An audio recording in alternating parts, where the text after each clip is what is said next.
மகர ராசி அன்பர்களை பொறுத்த வரைக்கும் எத்தனை பிரச்சனை இருந்தாலுமே உங்களோட மனதில் பலவித போராட்டங்கள் இருந்தாலுமே அதற்கான தீர்வை நீங்களாக எடுப்பீங்க. யாருக்கிட்டையும் உதவின்னு போய் கேட்டு நிற்க மாட்டீங்க. உங்களோட மனதிலேயே மற்றவங்களையுமே எளிதில் எடை போற்றக்கூடிய நபர்களாக மகர ராசி அன்பர்கள் நீங்கள் இருப்பீங்க. ரொம்பவுமே சிறப்பாகவும் அழகாகவும் கம்பீரத்துடனும் காட்சி அளிக்கக்கூடிய நபர்கள் தான் மகர ராசி அன்பர்கள் நீங்கள். இந்த மகர ராசி அன்பர்களுக்கு ஆன்மீகத்தில் அதிகமாக ஈடுபாடு இருக்கும். இப்படிப்பட்ட உங்களுக்கு குணாதிசயம் எப்படி இருக்கும்? மகர ராசி பெண்கள் சிறப்புகள் என்ன? மகர ராசிக்காரங்கள் சென்று வணங்க வேண்டிய தெய்வங்கள் யாரு? அந்த தெய்வத்தை நீங்கள் எப்படி வழிபட்டால் நன்மைகளை பெற முடியும்? இந்த மாதம் உங்களுக்கு கிரக நிலைகள் எப்படி அமைஞ்சிருக்கு? அந்த கிரக நிலைகள் தரக்கூடிய மாற்றங்கள் என்ன? இது பற்றின முழுமையான தகவலையும் தான் உங்களுக்காக இந்த பதிவில் நாங்கள் சொல்லியிருக்கோம். இந்த பதிவு மகர ராசி அன்பர்கள் நீங்கள் பயன்பெறும் வகையில் அமையும். அதனால் ஸ்கிப் பண்ணாமல் முழுமையாக பாருங்கள். நீங்கள் இப்போ தான் ஃபர்ஸ்ட் டைம் நம்மளோட சேனலை பார்க்குறீங்க அப்படின்னா மறக்காமல் நம்மளோட சேனலை சப்ஸ்கிரைப் பண்ணி வச்சுக்கோங்க. மகர ராசி அன்பர்கள் இந்த சனி பகவானை அதிபதியாக கொண்டவங்க. சனி பகவான் அப்படின்னு சொன்னாலே அவர் வந்துட்டு நியாயத்திற்கு அதிபதியாக விளங்கக்கூடியவர், சரி தவறுக்கு ஏற்ற பலனை கொடுக்கக்கூடியவர். அதே போல தான் நீங்களுமே நியாயத்திற்கு கட்டுப்பட்டவங்களாக இருப்பீங்க, அநியாயத்துக்கு எதிர்ப்பாக நிற்கக்கூடியவங்களாக இருப்பீங்க. இந்த அநியாயத்துக்கு எதிராக குரல் கொடுத்ததுனால நிறைய இடத்துல நீங்கள் கெட்ட பேரை தான் வாங்கியிருப்பீங்க. ஆனாலும் அதை பெருசாக நீங்கள் நினச்சி வருத்தப்பட மாட்டீங்க. நியாயத்துக்கு மட்டும்தான் உறுதுணையாக இருக்கக்கூடியவங்களாக இருப்பீங்க. தைரியத்திற்கு பெயர் போனவங்களாக மகர ராசி அன்பர்கள் நீங்கள் இருப்பீங்க. அதே போல் உங்களுக்கு தன்னம்பிக்கை நிறையவே இருக்கும். மற்ற ராசிக்காரங்கிட்ட இல்லாத அளவுக்கு துணிச்சல் மகர ராசி அன்பர்கள்கிட்ட இருக்கும். ஆனால் அதுக்குன்னே ரொம்பவுமே திமிரு பிடிச்சவங்க, கோபக்காரங்க அப்படிலாம் நீங்கள் கிடையவே கிடையாது. உங்ககிட்ட சகிப்புத்தன்மை நிறையவே இருக்கும். சகிப்புத்தன்மைக்கு பெயர் பெற்றவங்க யார் அப்படின்னு கேட்டால் கண்ணை மூடிட்டு சொல்லலாம், மகர ராசி அன்பர்கள் நீங்கள் தான் அப்படின்னு. எல்லோருக்குமே இந்த ஒரு விஷயம் இருக்குமான்னு கேட்டால் கண்டிப்பாக இருக்காது. சகிப்புத்தன்மை பெரும்பாலான நபர்கள்கிட்ட இருக்கவே இருக்காது. ஆனால் மகர ராசி அன்பர்கள்கிட்ட நிறையவே இருக்கும். ஏன்னா இருக்கக்கூடிய சூழலுக்கு ஏற்றவாறு உங்களை நீங்கள் மாற்றிக்கொள்ளக்கூடியவங்களாக இருப்பீங்க. உங்களுக்கு நட்பு வட்டாரம் அப்படிங்கிறது ரொம்பவுமே பெருசாக இருக்கும். பொறுமை, சகிப்புத்தன்மை, பக்குவம் நிறைஞ்சவங்க தான் மகர ராசி அன்பர்கள் நீங்கள்.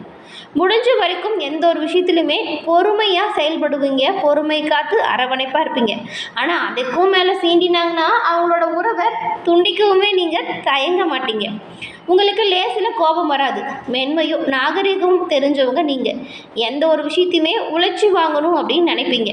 நான் உழைச்சி முன்னேறினா மட்டும் போதாது, தன்னோட குடும்பமும் சேர்த்து முன்னேற்றணும், தன் கூட இருக்கிறவங்களும் சேர்த்து முன்னேற்ற வகையில் செயல்படுத்தணும் அப்படின்னு நினைக்கக்கூடியவங்க தான் மகர ராசி அன்பர்கள் நீங்கள். சொல்லப்போனால் எந்த ஒரு விஷயத்தையுமே நீங்கள் பிளான் பண்ணி பண்ணக்கூடியவங்களாக இருப்பீங்க.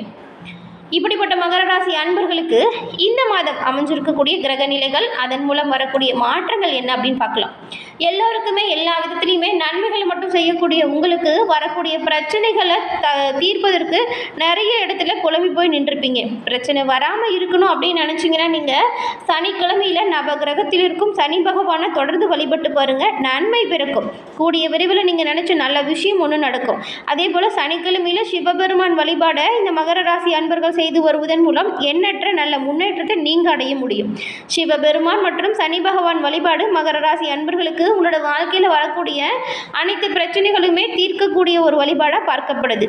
உங்களுக்கு சனி பகவான் பிடிக்கும் அப்படின்னா ஓம் சனி பகவானை போற்றி அப்படின்னும், உங்களுக்கு சிவபெருமான் பிடிக்கும் அப்படின்னா ஓம் நமச்சிவாயா போற்றி அப்படின்னும் 3 முறை நம்மளோட சேனல் கமெண்ட் பாக்ஸில் தெரிவிங்க. இறைவனின் அருளால் உங்களோட வாழ்க்கையில் இருக்கக்கூடிய அனைத்து பிரச்சனைகளுமே தீர்ந்து நீங்கள் நலமுடன் வாழ உங்களுக்கு நாங்கள் வாழ்த்துக்களையும், பிரச்சனைகள் அனைத்தும் தீர்ந்து நல்ல ஒரு செல்வநிலை மேலோங்கி வளர உங்களுக்காக நாங்கள் இறைவனிடம் பிரார்த்தனையும் செஞ்சுக்கிறோம்.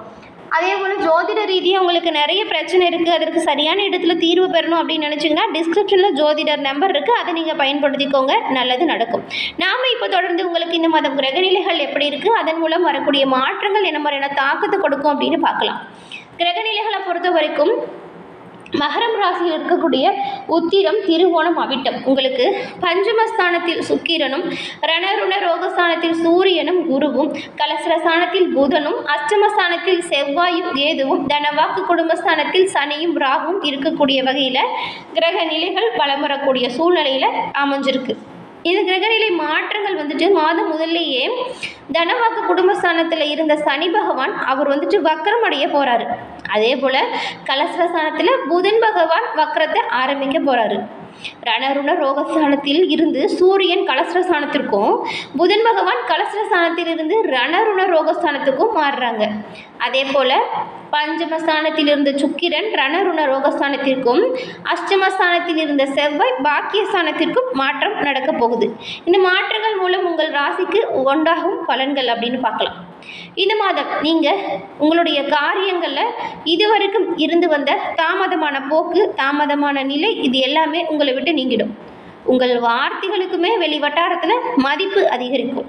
உங்கள் பேச்சு வெறும் பேச்சு அல்ல அப்படிங்கிற ஒரு வாக்கியம் உருவாகும். உங்களோட ஒவ்வொரு பேச்சுமே மதிப்புள்ள பேச்சாக மற்றவங்க நினைக்க போகிறாங்க. உங்களோட உடைமைகளை மட்டும் நீங்கள் கொஞ்சம் கவனமாக பார்த்துக்கோங்க. வாகனத்தில் செல்லும் பொழுதும் கவனமாக இருக்கணும். தொழில் வியாபாரத்தில் வேகமான போக்கு உருவாகும். சரக்குகளை அனுப்பும்போது பாதுகாத்து வச்சுக்கோங்க. எச்சரிக்கையாக எல்லா விஷயத்திலும் செயல்பட்டால் நன்மைகளை நீங்கள் பெற முடியும். கிடப்பில் இருந்த கடன் கூட பைசலாகும். உத்தியோகத்தில் இருக்கக்கூடியவங்க மேல் அதிகாரிகள் கிட்ட அனுசரித்து போகிறது நல்லது. தேவையில்லாமல் வரக்கூடிய வாக்குவாதத்தை நீங்கள் தவிர்த்தா ரொம்பவும் நல்லது. செய்யக்கூடிய வேலை இது உங்களுக்கு மனதில் ஒருவித திருப்தியற்ற நிலையை கொடுக்கும். கவனமாக செயல்படுத்துங்க. குடும்பத்தில் இருக்கக்கூடியவங்க செயல்கள் உங்களுக்கு கோபத்தையும் மன வருத்தத்தையும் தரும். இந்த மாதிரியான விஷயங்கள், இந்த மாதிரியான சூழலை நீங்கள் கவனமாக கையாளுறது நல்லது. உங்களுடைய குழந்தைகள் கிட்ட கூட நீங்கள் கொஞ்சம் அனுசரித்து போகணும். அனுசரித்து செல்வது நல்லதாக இருக்கும். கணவன் மனைவிக்கிடையே திடீர் மன வருத்தம் அடையும்படியான சூழ்நிலை வரலாம். கவனமாக இருங்க. ஒருவருக்கொருவர் விட்டு கொடுத்தும் அனுசரிச்சும் போங்க, நல்லது இருக்கும். பெண்களை பொறுத்த வரைக்கும் உங்களோட பொருட்களை நீங்கள் கவனமாக பாதுகாத்து வச்சுக்கணும். வீண் பிரச்சனைகளில் தலையிடாமல் ஒதுங்கிடுங்க, இது நல்லது. மற்றவங்களோட விஷயத்தில் மூக்க நுழைக்காமல் இருக்கிறது ரொம்ப ரொம்ப நல்லது. நீங்கள் மற்றவங்களோட பிரச்சனைக்கு தீர்வு சொல்கிறேன்னு போய் வீண் சிக்கலில் மாட்டிக்காதீங்க. கலைத்துறையில் இருக்கக்கூடிய உங்களுக்கு இழுப்பறியான நிலை மாறி மனம் மகிழும்படியான விஷயங்கள் எல்லாமே இனி ஒவ்வொன்றா நடக்க போகுது. தொழில் மந்தமாக இருந்தாலுமே உங்களுக்கு சீரான பண வரவு இருந்துக்கிட்டே இருக்கும். பழைய பாக்கிகள் வசூல் ஆகிறதுல இருந்த தாமதம் நீங்கும். கொடுக்கல் வாங்கல் விஷயத்தில் மட்டும் நீங்கள் கொஞ்சம் கவனமாக செயல்படணும். பண வரத்து அதிகரிக்கும். பணிகள் தொடர்பான பயணம் செல்ல வேண்டிய சூழ்நிலை திடீர்னு வரும். எல்லாத்துக்குமே தயாராக இருந்துக்கோங்க. அரசியல் துறையில் இருக்கக்கூடிய உங்களுக்கு மேலிடத்தில் இருக்கிறவங்க கிட்ட இதுவரை இருந்து வந்த மனத்தாங்கல் நீங்கும். அதே போல் அவங்களுடைய மனம் நோகும்படியான வார்த்தைகளை நீங்கள் சொல்லிடாதீங்க. அனுசரித்து போகிறது நல்லது. எந்த ஒரு வாக்குவாதம் வந்தாலுமே அதை முடிஞ்ச அளவுக்கு தவிர்க்க பாருங்கள். எதிர்பாராத மன வருத்தம் ஏற்பட்டு நீங்கும். பதவிகள் பற்றின கவலை உண்டாகும். நிதானமாக செய்யும் செயல்கள் எல்லாமே உங்களுக்கு வெற்றி வாய்ப்பை கொடுக்கும். மாணவர்களை பொறுத்த வரைக்கும் கல்வியில் அதிக கவனம் செலுத்துறது நல்லது. கவனமாக அடுத்தவங்க கிட்ட பழகணும். மகர ராசியில் இருக்கக்கூடிய உத்திராடம் நட்சத்திரக்காரங்களுக்கு இந்த மாதம் நீங்கள் எடுத்த ஒவ்வொரு முயற்சிகளுமே கைகூடும். வரவுக்கேற்ற செலவு ஏற்படும். எதையும் சாதிக்கும் திறமையும் சாமர்த்தியமும் உண்டாகும். மன தைரியம் அதிகரிக்கும். மற்றவங்களால் தேவையற்ற குற்றச்சாட்டிற்கு நீங்கள் ஆளாக நேரிடலாம். கண் நோய், பித்தம், வாதம் சம்பந்தப்பட்ட நோய் ஏற்பட்டு நீங்கும். திடீர் கோபம் வரும், குறைச்சிக்கோங்க. திருவோணம் நட்சத்திரக்காரங்களுக்கு இந்த மாதம் தொழில் வியாபாரத்தில் செலவுகள் அதிகரிக்கும். உங்கள் கீழே வேலை செய்கிறவங்களோட செயல்கள் உங்களுக்கு கோபத்தை கொடுக்கும். நிதானமாக அவங்ககிட்ட பேசுறது நல்லது. பழைய பாக்கிகள் வசூலாகிறதுல வேகம் பிடிக்கும். உத்தியோகம் தேடக்கூடியவங்களுக்கு நல்ல வேலை கிடைக்கும். அலுவலகத்தில் உள்ள சக ஊழியர்கள் மேல் அதிகாரிகள் கிட்ட வீண் பேச்சுக்களை நீங்கள் தவிர்த்தால் நல்லது. அவிட்டம் நட்சத்திரக்காரங்களுக்கு இந்த மாதம் கணவன் மனைவிக்கிடையே திடீர் கருத்து வேற்றுமை, வாக்குவாதம் ஏற்படும். கவனமாக பேசுவதன் மூலம் நெருக்கம் அதிகரிக்கும். உங்களோட வீடுகளுக்கு விருந்தினர் வருகை இருக்கும். குடும்பத்தில் ஆரோக்கிய குறைவு வரலாம். அதனால் செலவு கொஞ்சம் வரும். மருத்துவ செலவு ஏற்படும். சில்லறை சண்டைகள் அக்கம் பக்கத்தில் இருக்கிறவங்க கிட்ட வரலாம். நீங்கள் கொஞ்சம் வாக்குவாதத்தை தவிர்த்தே ஆகணும். கவனமாக இருக்கிறது நல்லது. வழியை சென்று நீங்களாக உதவலான்னு சொல்லிட்டு வீண் பழியில் சிக்கிக்காதீங்க. இந்த மாதம் கிரகநிலைகள் எல்லாமே சிறப்பாக இருக்குது. தொழில் முன்னேற்றம் கொடுக்கக்கூடிய வகையில் இருக்குது. கவனமாகவும் முன்னெச்சரிக்கையாகவும் செயல்பட்டால் நல்லது. எல்லா விஷயத்துலையுமே வரக்கூடிய பிரச்சனைகளை தவிர்க்க நீங்கள் வாக்குவாதம் செய்யாமல் இருங்க. கோபத்தை குறைச்சிக்கோங்க. இது ரெண்டும் செஞ்சீங்கன்னா ரொம்பவுமே நல்ல பயன்களை நீங்கள் பெற முடியும். இந்த மாதம் வரக்கூடிய பிரச்சனைகள் தீர பரிகாரமாக நீங்கள் சனிக்கிழமையில் சிவபெருமானுக்கும் சனிக்கிழமையில் சனி பகவானுக்கும் நல்லெண்ணெய் தீபம் ஏற்றி வழிபட்டு வருவதன் மூலம் உங்களோட வாழ்க்கையில் வரக்கூடிய கவலைகள் நீங்கும், வீண் அலைச்சல் குறையும், வேலை பளு நீங்கும். சிவபெருமானின் பரிபூர்ண அருளாலும் உங்களோட வாழ்க்கையில் நடக்கிறது எல்லாமே நல்லதாக நடக்கும். என்ன மகர ராசி அன்பர்களே, இந்த பதிவு நீங்கள் பயன்பெறும் வகையில் அமைஞ்சிருக்கும் அப்படின்னு நினைக்கிறோம். பதிவு பிடிச்சிருந்தா லைக் பண்ணுங்கள். உங்களோட நண்பர்கள் மகர ராசியாக இருந்தால் அவங்களுக்கு இந்த பதிவை ஷேர் பண்ணுங்கள். நீங்கள் இப்போ தான் ஃபர்ஸ்ட் டைம் நம்மளோட சேனலை பார்க்குறீங்க அப்படின்னா மறக்காமல் நம்மளோட சேனலை சப்ஸ்கிரைப் பண்ணி வச்சு கூட வர பெல் ஐக்கானை கிளிக் பண்ணி வச்சுக்கோங்க. அப்போ தான் நாங்கள் போடுற பதிவுகள் உடனுக்குடன் நோட்டிஃபிகேஷன் மூலம் உங்களை வந்தடையும் அப்படிங்கிறத தெரிவிச்சுக்கிறோம். தொடர்ந்து பார்த்தமைக்கு நன்றி நேயர்களே.